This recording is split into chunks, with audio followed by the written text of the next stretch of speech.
You don't have to hike very deep into the Smokies to be confronted by an overwhelming amount of green vegetation. That was one of the very first lessons I learned on my 3-day outing into the Smokies.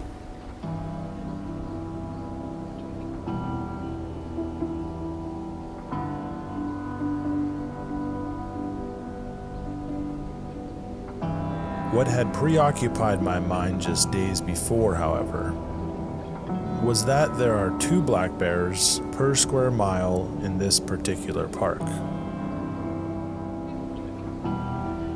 After spending the better part of my journey scouring high and low to avoid these man-hungry beasts, I learned the true nature of the Great Smoky Mountains. There are lots of trees.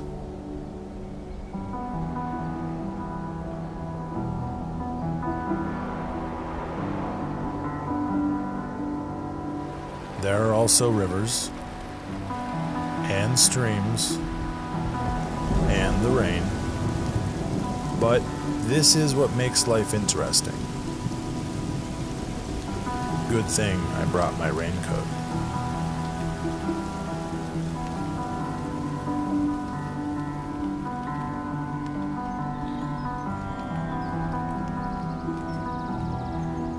As I began my adventure into this great green Goliath of a forest, I began to take in the sights, the sounds, and the smells of the landscape.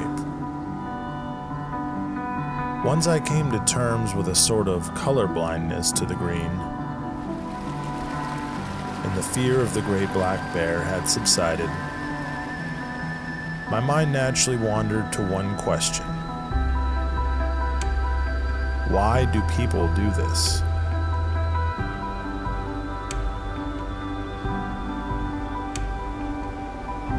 I think it is because there's something primal about simply walking through the woods.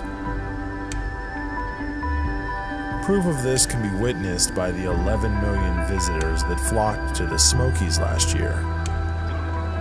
Luckily for me, however, most of these visitors observe the park from a side-winding, mountain-skimming highway, leaving over 800 miles of hiking trails relatively unoccupied. And for that, I was thankful.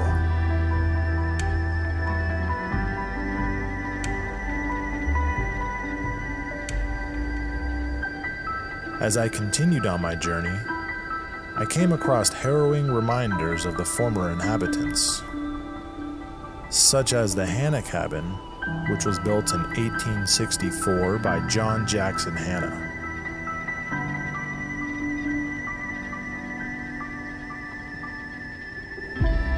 I believe that tranquility is the true appeal of the Great Smoky Mountains.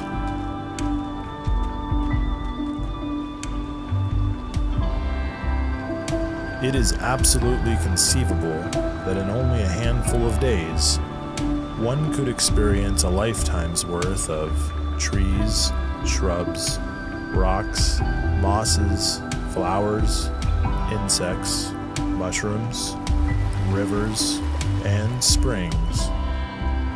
But thankfully for me, no bears. As nightfall approached, I ascended the Mount Sterling fire tower, which loomed over the canopy of old-growth pine, where I gazed out over a sunset that wrapped delicately around pockets of clouds nestled in the hillside. Such an awe-inspiring conclusion to my Smoky Mountain adventure.